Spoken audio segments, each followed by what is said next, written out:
বন্ধুরা, আজকে আমার এই জ্যোতিষ শিক্ষা সম্বন্ধে দুই চারটে কথা তোমাদের আমি শোনাতে চাই। যেমন আমি এই জ্যোতিষ তত্ত্বকে বিশ্বাস করতাম না, তো বিশ্বাস করতামই না। এই জ্যোতিষ আমাকে শিক্ষা দিয়েছিল আমার দাদু, অর্থাৎ মার বাবা। তো তারপরে ছোটোবেলা থেকেই আমি এর ওর হাত টেনে টুনে দেখতাম, যারে যা বলতাম মোটামুটি ঠিক হতো। তা আমার জ্যোতিষ সম্বন্ধে নিজেরই যদি বিশ্বাস না থাকে, তাহলে আরেকজনকে আমি কী করব। তো সেই তথ্য অনুসারে আমি চলতাম। তো একদিন 1970 সাল ডিসেম্বর মাসটা হবে, তখন আমার যিনি জ্যোতিষ গুরুদেব ব্রহ্মানন্দ গোস্বামী, তিনি আমাকে এই জ্যোতিষ শিক্ষায় একটা অলৌকিকভাবে জ্যোতিষ শিক্ষায় প্রতি করান। তো আমি ওনাকে বলেছিলাম, I don't like at all your astrology and I don't believe it. তো তার উত্তরে উনি মুস্কি হেসে বলেছিল, রাখ লো बेटा, तेरा काम में आएगा, 25 साल बाद में तेरे को खाना खिलाएगा, तेरे से खाना नहीं मांगेगा। এই কথা আমাকে উনি বলেছিলেন।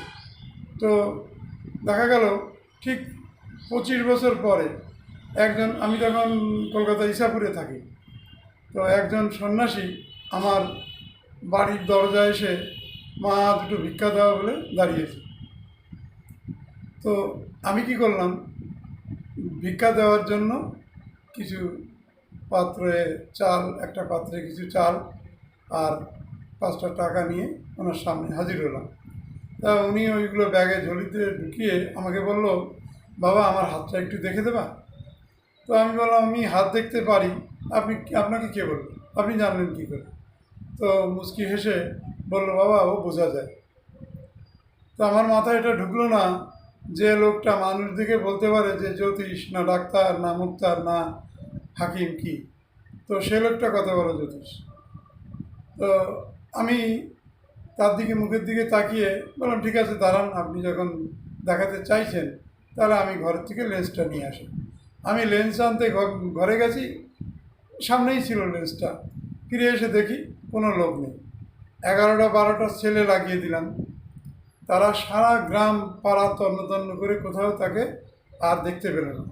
তখন আমি গুনে দেখলাম যে আমার 25 বছর পার হয়ে গেছে, এখন আমার জ্যোতিষ শিক্ষার সময়। কারণ তখন আমার চাকরিটা যে কোনোভাবে হোক চলে গেছে, যার জন্য আমি বেকার হয়ে বসেছিলাম। তো তারপরের থেকেই আমার এই জ্যোতিষ চর্চা শুরু। এর মধ্যে আরও অনেক কাহিনী আছে। তো যাই হোক, আমি যে প্রসঙ্গে কথাটা বলবো সেইটা হচ্ছে কি, যে আমার লাইফে একটা বাচ্চা ছেলের হাত দেখার সৌভাগ্য হয়েছিল। এটা মহাজাগতিক ঘটনার মতো বিরল ঘটনা। যে ব্যক্তির হাতের অনামিকা আঙুল লম্বা থাকবে মধ্যমার থেকেও, সে ব্যক্তি এক মহান প্রতিভাশালী এবং সম্মানীয়। সে এত প্রতিভার মালিক হবে যে তার হয় মহাধনবান ব্যবসায়ী, বড় ব্যবসায়ী, নাহলে মহাকবি, নাহলে মহাবিজ্ঞানী, এরকম কোনো বিশেষ বড় ব্যক্তিত্বের সান্নিধ্য লাভ করবে। এটা আমার গুরুদেব আমাকে শিখিয়েছিল। তো আমি এরকম হাত এখনও পাইনি। ওই একটা বাচ্চা পেয়েছিলাম, কিন্তু তার আয়ুরেখায় ছিল স্টার চিহ্ন এবং তার হেডলাইনে ছিল কালো তীর। সেই ছেলেটা মারা গেছে। এটা উত্তরপ্রদেশের ঘটনা। 12 বছর বয়সে ছেলেটা মারা গেছে।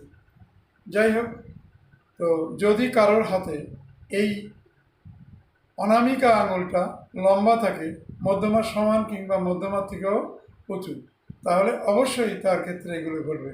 ধন্যবাদ। আমাকে সাবস্ক্রাইব করো, লাইক কমেন্ট শেয়ার করো, যাতে আমি তোমাদের সামনে আরও এইরূপ তথ্য এনে হাজির করতে পারি। ভালো থেকো।